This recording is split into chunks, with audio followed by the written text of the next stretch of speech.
இதே ஏதோ டாக்டர் புரட்சித் தலைவர் எம்ஜிஆர், புரட்சித் தலைவர் மாண்புமிகு அம்மாவுடைய அருளாசியுடன் அனைத்து இந்திய அண்ணா திராவிட முன்னேற்றக் கழகத்தினுடைய தலைமையிலான கூட்டணியில் போட்டியிடுகின்ற வெற்றி வேட்பாளராக போட்டியிடுகின்ற 40 வெற்றி வேட்பாளரும் உறுதியாக மாபெரும் வெற்றியை, மகத்தான வெற்றியை பெறுவார்கள் என்பதை தெரிவித்துக் கொள்கிறேன். ஏதாவது கேள்வி கேட்கிறீங்களா? நேற்று தேர்தல் அறிக்கை வெளியிட்டிருக்கோம். அந்த தேர்தல் அறிக்கையில் நிறைய விஷயங்கள் சொல்லப்பட்டது. அது போக கூடுதலான விஷயங்கள் என்ன மாதிரி மக்களுக்கு செய்யணும்னு நினைக்கிறேன். பொதுவாக நாடாளுமன்ற தேர்தலாக இருந்தாலும் சட்டமன்ற பொதுத் தேர்தலாக இருந்தாலும் இந்த பொதுத் தேர்தலில் ஒட்டி பொதுமக்களுக்கு, தமிழ்நாட்டிற்கு, மக்களுடைய பாதுகாப்பிற்கு, வளர்ச்சிக்கு உறுதுணையான இருக்கின்ற ஆக்கப்பூர்வமான செயல்களை, தொலைத்திட்டங்களை அறிவிப்பது வாடிக்கை. அந்த விதத்தில் அனைத்து இந்திய அண்ணா திராவிட முன்னேற்றக் கழகத்தினுடைய தேர்தல் அறிக்கையும் வெளிவந்திருக்கிறது. உறுதியாக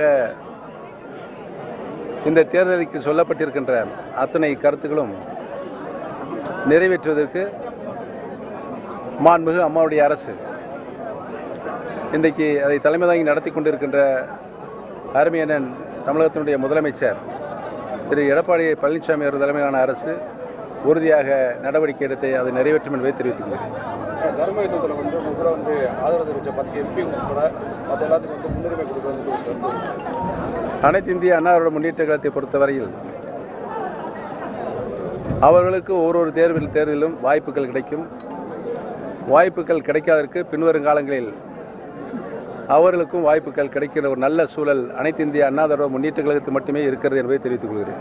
அம்மா மக்கள் முன்னேற்ற கழகம் பிரிக்கும் ஓட்டு அதிமுகவுக்கு பாதகமாக இருக்கும் வெற்றி வாய்ப்பு எந்த விதத்திலும் எந்த அணியினுடைய கட்சியினுடைய ஓட்டும் அனைத்து இந்திய அண்ணா திராவிட முன்னேற்ற கழகத்திற்கு எந்தவித பாதிப்பையும் உருவாக்காது. ஏனென்று சொன்னால் எங்கள் இயக்கம் தொண்டர்கள் இயக்கம். புரட்சித் தலைவர் எம்ஜிஆர் அவர்களும் புரட்சித் தலைவர் மாண்புமிகு அம்மா அவர்களும் இந்த இயக்கத்தை தொண்டர்கள் இயக்கமாக தான் உருவாக்கினார்கள், வளர்த்தார்கள். ஆட்சி கட்டில் கிட்டத்தட்ட ஒரு 27-28 ஆண்டு காலம் ஒரு நல்லாட்சியை நடத்தினார்கள். 28 ஆண்டு காலம் தமிழகத்தில் ஆட்சி செய்கின்ற உரிமையை அனைத்து இந்திய அண்ணா திராவிட முன்னேற்ற கழகம் மட்டுமே பெற்றிருக்கிறது, வேறு எந்த கட்சிக்கும் இல்லை என்பதிலிருந்து தமிழகத்தினுடைய அனைத்து தரப்பு மக்களும் அனைத்து இந்திய அண்ணா திராவிட முன்னேற்ற கழகத்தை தான் முழுமையாக நம்பியிருக்கிறார்கள், ஆதரவளித்து வருகிறார்கள் என்பதுதான் இயற்கை.